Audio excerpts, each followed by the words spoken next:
നിലമ്പൂരിലെ സ്ഥാനാർത്ഥി നിർണയം സംബന്ധിച്ച് കോൺഗ്രസിൽ ചർച്ചകൾ സജീവം. VS ജോയിക്കാണ് പ്രഥമ പരിഗണന. പാർട്ടിയിൽ പ്രധാന ചുമതല നൽകി ആര്യാടൻ ഷൌക്കത്തിനെ അനുനയിപ്പിക്കാനാണ് നീക്കം. ഷൌക്കത്തിന്റെ നിലപാട് അറിഞ്ഞ ശേഷം സ്ഥാനാർത്ഥിയെ നിശ്ചയിക്കാനാണ് CPIM തീരുമാനിച്ചിരിക്കുന്നത്.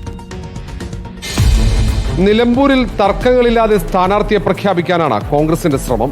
നിലമ്പൂർ തിരിച്ചുപിടിക്കാൻ ലഭിച്ച സുവർണാവസരമായാണ് ഈ തെരഞ്ഞെടുപ്പിനെ കോൺഗ്രസ് കാണുന്നത്. വിജയസാധ്യത മാനദണ്ഡമാക്കി സ്ഥാനാർത്ഥിയെ തെരഞ്ഞെടുക്കാനാണ് തീരുമാനം.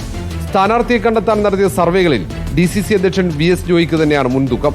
തെരഞ്ഞെടുപ്പ് പ്രഖ്യാപിച്ചാൽ പിന്നാലെ സ്ഥാനാർത്ഥി പ്രഖ്യാപനം, ഇതാണ് കോൺഗ്രസ് ലക്ഷ്യമിടുന്നത്. എന്നാണ് ഇലക്ഷൻ പ്രഖ്യാപിക്കണമെന്ന് വെച്ച് കഴിഞ്ഞാൽ ആ ഇലക്ഷൻ പ്രഖ്യാപിച്ച് പുതിയ രീതി അറിയാലോ. UDFന്റെ വലിയ താമസമില്ലാത്ത സ്ഥാനാർത്ഥിയെ പ്രഖ്യാപിക്കും. അതേസമയം ആര്യാടൻ ഷൌക്കത്തിനെ അനുനയിപ്പിക്കും.